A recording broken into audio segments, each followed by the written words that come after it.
6 drones at 300 feet, Mach 3.5 intercepts in 18 seconds. A coordinated saturation attack was exposed. 6 drones at 300 feet, Mach 3.5 intercepts in 18 seconds. What the data revealed stunned commanders. 0842 hours. Northern Arabian Sea. The first alarm doesn't sound dramatic. It's just a sharp electronic tone inside the Combat Information Center of the USS Carl Vinson. But the radar picture is 1 surface contact. Bearing 091. Speed 46 knots. Heading straight for the carrier strike group. No zigzag. No patrol arc. A direct collision course. Confirmed track.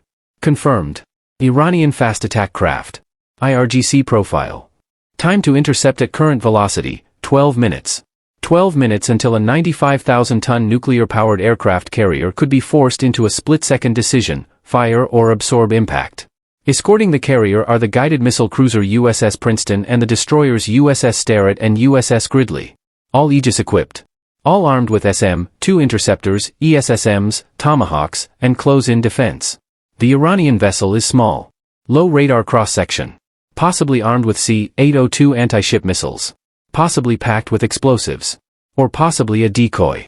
At 0843 hours, the Spy-1 radar refines the track. See clutter filtered. Target highlighted in red. Transmit warning. Bridge-to-bridge radio crackles across open maritime channels. No response. The Iranian boat increases speed to 48 knots. 8 nautical miles and closing. But they were wrong about one thing. They thought this was a single-layer provocation. At 0844 hours, 2 more surface contacts break the horizon line. Then a 4th. For fast inshore attack craft now sprinting in loose diamond formation. Distance collapsing by the second. General quarters is sounded. Across the flight deck, 2F divided by a -18E Super Hornets are ordered to manned alert status. Engine spooling. AIM-9X Sidewinders armed. Targeting pods warming. Below deck, the Aegis combat system begins predictive intercept calculations. 40 seconds later, the first aerial contact appears. Altitude, 300 feet. Speed, 280 knots. Then another. Then 4 more. 6 low-flying drones lifting from coastal territory, hugging the curvature of the sea. This is no random harassment. This is a coordinated saturation test. Surface and air simultaneously. The tactical action officer does the math in real time. 4 boats at high speed. 6 inbound drones. Potential missile payload unknown. Engage air first. Vertical launch system hatches snap open aboard the USS Princeton. 2 SM-2 missiles ignite in twin columns of flame. Mach 3.5. Time to intercept, 18 seconds. First drone explodes at 12,000 feet. Debris scatters. Second drone attempts evasive maneuver. Too late. But the remaining 4 split into pairs. One pair drops to wave-top altitude, 15 feet above the water, attempting to mask in radar clutter. The other pair veers wide, flanking the formation. Layer 1 defeated. Layer 2 emerging. Meanwhile, the lead Iranian boat crosses inside 6 nautical miles. Warning shots authorized. A 5-inch Mk-45 gun aboard the USS Starrett thunders. High explosive shells bracket the charging hull. Water erupts around it. Still no deviation. Speed now 50 knots. Inside the CIC, a new contact flashes yellow beneath the surface grid. Possible subsurface transient. Sonar aboard USS Gridley picks up a faint acoustic signature. Low frequency. Rapid acceleration. Bearing aligned with the carrier's projected path. Torpedo in the water. Now the chessboard flips vertical. Surface. Air. Subsurface. All converging inside 10 minutes. The carrier orders a hard starboard turn. Nuclear reactors push steam into turbines. Massive screws churn white turbulence. Nixie acoustic decoys deploy, streaming false signatures into the sea. An MH-60R Seahawk lifts off within 90 seconds. Dipping sonar armed. 54 Malawian Quachas torpedo loaded. Above, 2 drones breach the outer missile engagement ring. ESSMs fire in rapid succession. 1 drone disintegrates. The other continues. Altitude 10 feet. Speed 290 knots.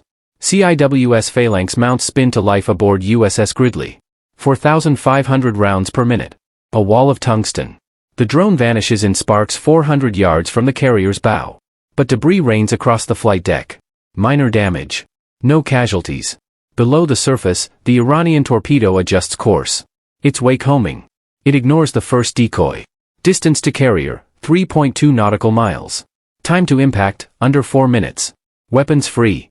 A RUM-139 VLS rock launches from USS Starrett. Rocket arcs skyward, then drops a lightweight torpedo into the sea precisely ahead of the incoming threat. Two torpedoes now hunting each other in darkness. On the surface, the Iranian fast boats cross inside 4 nautical miles. One boat opens fire with what appears to be a short-range anti-ship rocket. Splash wide.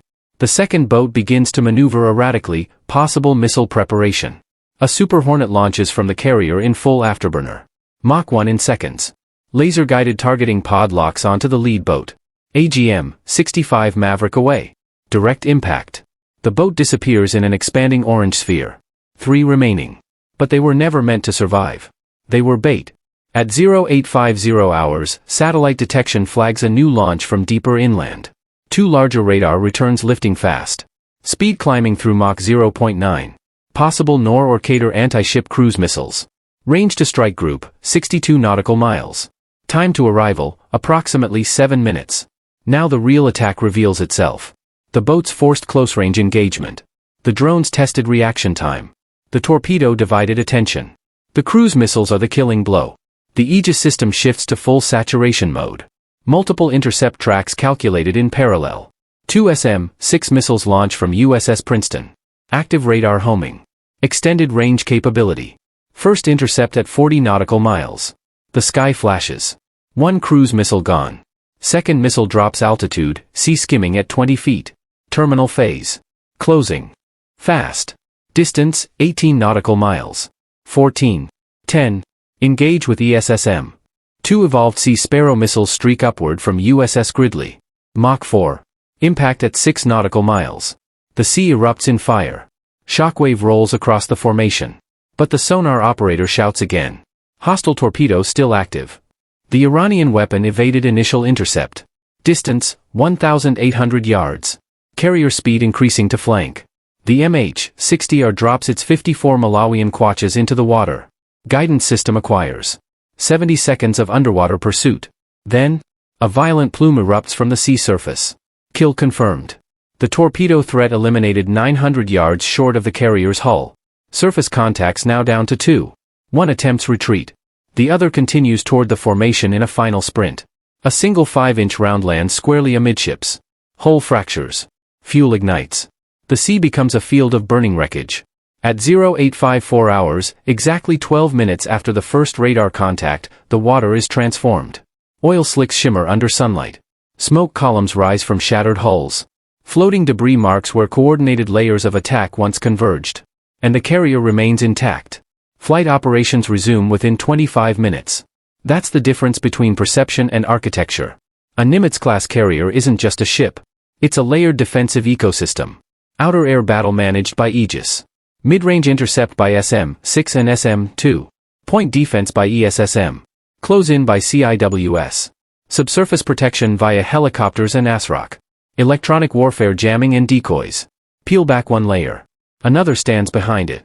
Iran gambled on saturation. They stacked surface, air, and underwater vectors inside a compressed timeline. But integration beat aggression. Networked sensors fed a single tactical picture. Cooperative engagement capability allowed one ship's radar to guide another ship's missile. Milliseconds mattered. They were used. At 0902 hours, a broadcast message transmits across open channels. U.S. naval forces will defend against hostile intent. Calm. Measured. Unambiguous. But here's the strategic reality. What you witnessed was a limited engagement. 6 drones. 4 boats. 2 cruise missiles. 1 torpedo. What happens when that number doubles? Triples? When hypersonic glide vehicles enter the equation. When cyber intrusion attempts to blind the spy, one array. Modern naval warfare is no longer about a single silver bullet. It's about magazine depth, sensor fusion, reaction speed, and doctrine drilled to muscle memory. We don't rely on one shield. We build a fortress in motion. Today, that fortress held. But somewhere beyond the radar horizon, analysts are reviewing telemetry. Studying engagement envelopes. Measuring response times down to microseconds. Adjusting their next move. Because every clash at sea is also a data exchange. And data becomes strategy. So let me ask you. If you were commanding that strike group, would you have fired at first approach? Or waited for confirmation of hostile intent? Comment your call sign below. And if you want to see what happens when a submarine becomes the primary attacker instead of a supporting piece, stay locked in. The ocean is patient. And the next 12 minutes might test even deeper layers. Don't forget to like, subscribe, and stand by for the next briefing. Dismissed.